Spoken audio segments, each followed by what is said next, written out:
right, we have another case study coming up. We have Samantha Trimboli to present Mic Check, integrating generative AI into gameplay. Actually, more than just Samantha. This is fantastic. More than just Samantha. God, you get bored of me really easily. I see. Okay, let me just make sure. No, after you spent 9 minutes. So that Okay, we might. Is it okay if we go a little bit into the question section? a little bit, yeah. Okay. We'll try our best. Okay, so good afternoon. We are Mic Check, more than Samantha, as you see. We're so grateful to be here presenting how we got to integrate generative AI into our game.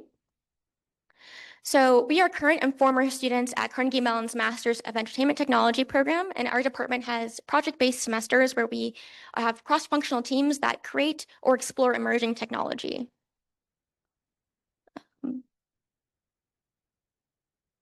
So we were tasked with creating a game based around rap culture using generative AI. So we spent a couple of weeks researching both to understand the realms we were working in.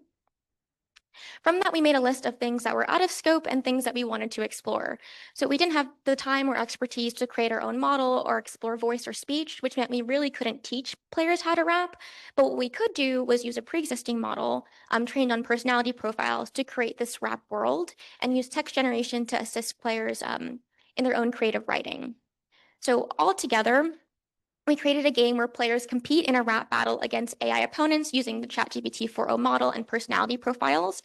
To score well during the rap, players engage with NPCs to gauge audience preferences, identify opponents' weaknesses, and then rapping about those topics will increase your score. So from our rap battle research, we decided to create 2 stages in our game. The pre-battle stage where you collect information that you'll use to write the rap, and then the rap battle stage where you write the rap and you're scored. To balance freedom and guidance in our gameplay, our game relies on 5 specialized AI components. Each one plays a distinct role in shaping the player's experience, and let me first give you an overview. So first component is AI chat. This component manages all conversations between the player and NPCs, including our rapper opponents like Flygo and different types of audiences. It adjusts not only the conversation style, but also the themes and information based on each character's personalities. And for this, we use RAG, Retrieval Augmented Generations. The second component is AI Detect, which spots mentions of certain information in the text, like opponent weaknesses and audience preferences. The battle component generates rap lyrics for your rap components, for your rap opponents in the battle stage. And AI Assistance is the writing assistant for the player. So in the battle stage, it generates incomplete verse for the player to fill in. And finally is our score component. It scores the player's rap and your opponent's rap on multiple metrics in the battle stage. So none of these components works in isolation. They constantly exchange data and influence one another, creating a complex web of interactions. Before we dive into details, I want to give you a sense of like how interconnected and yes, a little bit messy this system really is. And the key idea here is that the real magic happens in how these components communicate and share information. That's what makes the gameplay context aware and reactive and ultimately feel intelligent and seamless. The characters and the environment create an expectation for interactive gameplay, and our AI integration helps us achieve that. Our characters are at the heart of this world, so we want them to feel like they belong in a vibrant underground rap journey. Our main character is Ace. He's a novice rapper looking to start an underground rap journey. He is an eager pup ready to show off his spark. Your first opponent in this game will be Flygo. She's a G-Funk rapper from Cali. But she has many weaknesses. First, as a perceived Nepo baby, she built her initial following based on the foundation of her sister's fame. Second, because she is a seagull, she wants to eat fries, but she doesn't. And she also can't fly. Player can use this weakness as replying topics to attack Flygo.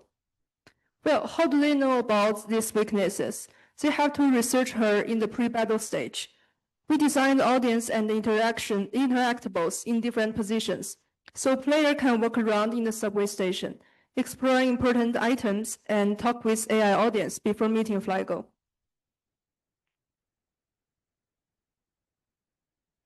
Sorry.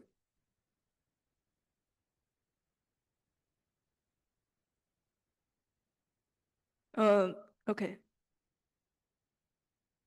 Yeah. Sorry for that technical issue. For example, one weakness of Flygo is she wants to eat fries. Here's how player will collect this info. First, they'll see fries on the bench in the environment, and then they will confirm this info by making conversation with some AI audience in the station, and they will mentioning fries as a small secret of Flygo. So once the player has received all of these hints, they deploy this into the AI chat to gather the intel they need to win the battle. Players can talk to Flygo or the different audience members present in the scene and try and extract information from them. But these are not information portals. These NPCs won't just hand out information to you. They have different personalities and different quirks that you have to appeal to so that you can coax the information out of them. Let me show you how we engineered this using structured prompt documents. So we have a 3-layered prompt structure. At the base is the foundation where we define the character's role, their identity, personality, and different speech constraints. With research and experiments, we observed that this kind of overarching second-person framing, before we dive into more granular design, helped us anchor the model's personality and keep its responses narratively consistent, especially when the players can input unanticipated questions. The middle layer contains the behavior logic. This is where we teach the model to strategically withhold information. Since LLMs naturally want to be helpful and answer everything, we override that with explicit switch conditions to scaffold the conversation. This helps us empower narrative design as well as support immersion storytelling. And the third layer, the top layer, is the reinforcement. These concrete examples bring together the logic as well as provide AI examples of what success looks like so that the variance is within the realm of the personality. We use the same structure across all the audience types with different unlock conditions through conversation strategies, personality and voice, and preferences. Something interesting is that we started these personalities pretty sparse. They were just instructed to not give away information directly. But we realized that in playtesting, players were naturally going into this people-pleasing mechanic. With haters, they would try to hate. With gossiping bystanders, they would try to gossip. So we tried to reward this strategy and made it a behavior logic. Flygo has a similar 3-layered chat structure, but her personality shines through in rap. So when the player mentions weaknesses, Flygo gets an ego hit. When she starts out, when there are 0 ego hits, she's really confident and she's giving out bars. But as we give more ego hits, she is having a total meltdown. She gets worse as the player gets better. This directly supports our gameplay loop. But there is a system that helps us detect the weaknesses that the player has mentioned. Now explore more about the AI detect. Our detect agent is what extracts most important context and fill it into the whole system. It detects and keeps in mind of certain information that ever mentioned in any conversations or reps. This key information falls into 2 categories. The first one is opponent weaknesses, and the second one is audience preference. They will obviously affect the gameplay a lot. When key informations are detected in conversations, they will appear in the player inspiration book for future use. Whenever a player references the opponent's weakness or the audience preference, the detect component will let score agent know, thus impact the score. And so now is the battle phase. The main job of AI battle agent is to generate raps for opponent rappers based on their personalities. In this case, are Flygo. But not only this, it also needs to stay context aware. Play the show.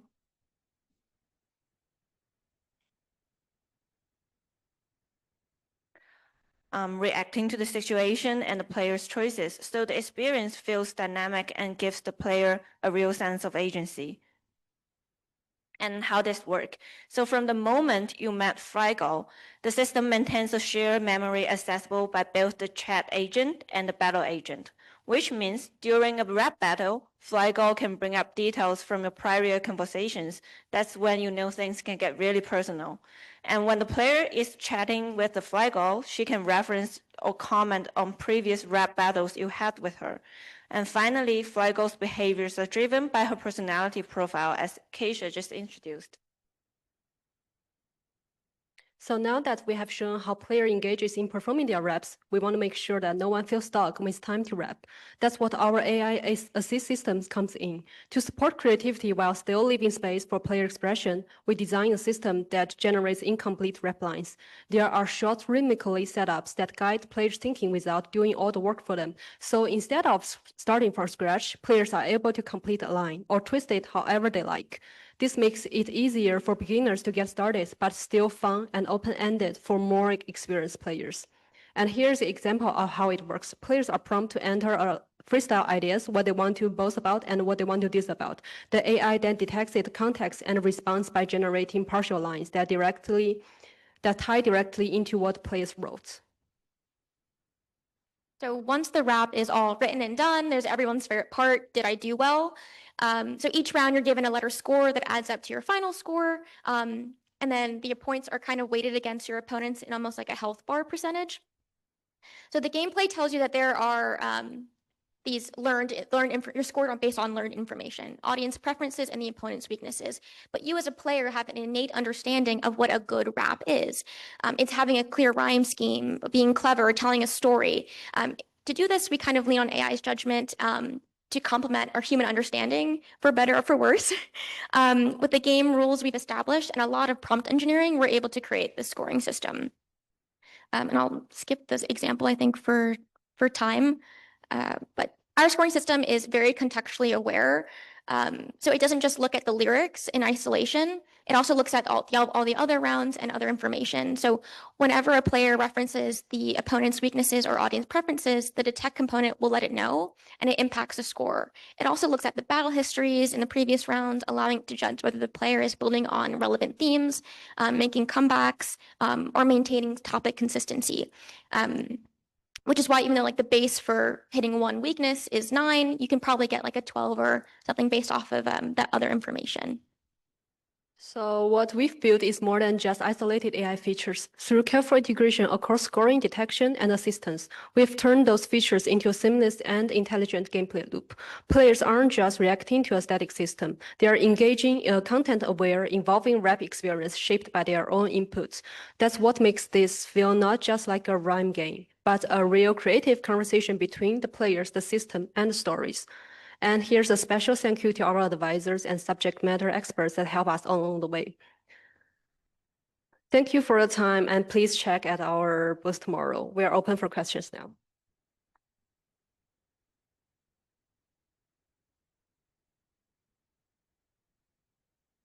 Few minutes, questions?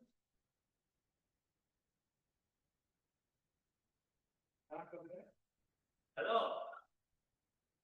I was wondering if you are into a game, you ever found cases where the LLM didn't produce the output that you were expecting? Oh, all the time.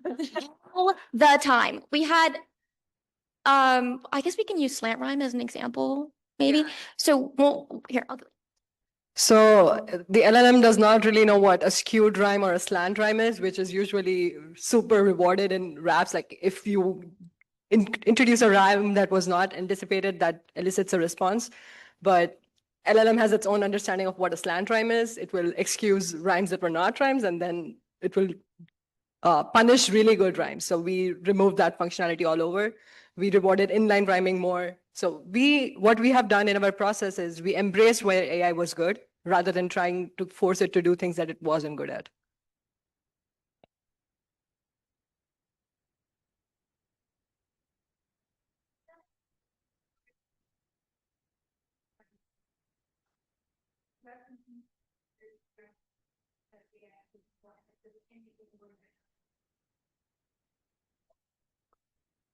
I think for the scoring system, in the assistant, we give you a lot of things to work with in the beginning. So you never really, like, unless you edit it and you like take all the information out, like you kind of have a decent rap to begin with. even if you try and game the system, like there definitely been times like if you put like A all at the end, you'll get a good rhyming score, even though it doesn't make sense. But won't necessarily mean you do well. But there are we'd love for you to come to our booth and try and game our game. Just to add on to that answer a little bit, like we did see these cases and we don't have a foolproof way to do it, but we do try and score clarity. So if the rap semantically doesn't make sense, all of the other scores are scaffolded by that. So you get less scores on that side. Yeah. What happens if your rap starts to ignore all of these instructions? I've never tried that. You can try it out, Booth. I do think there's like system prompting versus like what we like the way the prompts are taken in are differently. So not 100% sure it would give the outcome you think, but again, we'd love for you to try. Please come and try to break our game.